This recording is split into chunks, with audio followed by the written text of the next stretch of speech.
खूप दिवसापासून ठरवत होतो आम्ही दोघं पण. आणि आज ना फायनली आम्ही गेलो होतो.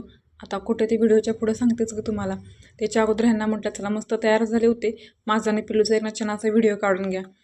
आता गावातून ना बाहेर जाताना एवढं असं भारी जंगल लागतं ना, एवढं थंड थंड वातावरण असं एकदम वाटत होतं. हे ना फॉरेस्टमध्ये असल्यामुळे ना ह्याला कोण अजिबात हातच लावत नाही तोडण्यासाठी. कराडमध्ये पोचल्या पोचल्या छानच ना शिवाजी महाराजांचं दर्शन सुद्धा झालं. आणि एवढं बघून भारी वाटलं ना. आणि खरं शिवाजी महाराजांचं नाव जरी घेतलं ना तरी अंगावरती एवढा काटा उभा राहतो ना. आता कराडमध्ये पोचल्यावर ना पहिले गेलो साडीच्या दुकानामध्ये, कारण मेन ना साडीच घ्यायची होती. कारण ज्या कामासाठी आम्ही निघालो होतो ना त्यासाठी साडीच लागणार होती. मग काही तर साड्या बघण्यासाठी बसलो होतो. त्यांना म्हटलं जास्त काही साड्या काढू नका, फक्त हिरव्या कलरमध्ये असते ना तेवढ्याच काढा, कारण मला हिरव्या कलरमध्येच ना साडी घ्यायची होती. तर भरपूर सारे ते दाखवले साड्या, पण मला ना ही साडी एकदम जास्त आवडली होती. मग काही तीच घेतली आणि मग निघालो मी जाण्यासाठी. आता दुकानाबाहेर ना पुतळं लावलं होते, त्यांचं कसलं भारी आहे नाव. रोज आपली एक नवीन साडी नेसत तर आम्ही वर्षभर वाट बघायची तेव्हा कुठं नवरा आमचा देणार. लागलीच ना मोबाईल शॉपिंगमध्ये पण गेले होते, कारण येताना माझा ना ट्रायपॉड हरवला होता, तोच मला घ्यायचा होता. पण इथं काहीतरीच किंमत सांगत होते, त्यापेक्षा म्हटलं जाऊ द्या, आपलं ऑनलाईन मागवलेलाच परवडेल. मग काही शेवटी घ्यायचा कॅन्सलच केला आणि निघालो जाण्यासाठी.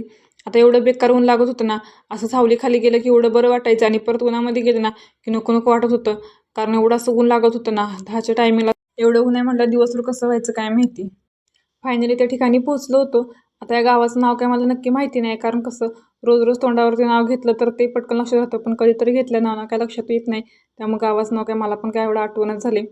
इथे येण्याचं कारण म्हणजे ना माझा खूप वर्षापासूनचा एक नवस होता, तोच मला फेडायचा होता. त्यासाठीच ना हिरवी साडी वगैरे घेऊन ना मी आले होते.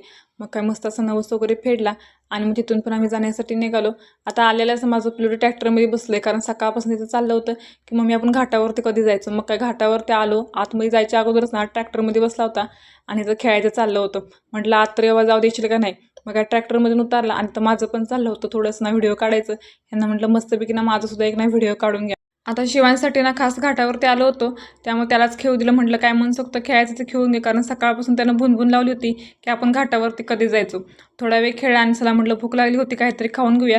आता माझी फेवरेट पाणीपुरीच होती, त्यामुळे मी तीच घेतली होती खायला. आता ह्याने 2 पाणीपुरीच्या प्लेटी माझ्या पुढ्यात ठेवल्या, कारण शिवांशला घेतली तो नको म्हटला. मग कायच म्हटलं आपणच खाऊन घेऊया. त्याच्यासाठी ना मँगोचा ज्यूस घेतला होता.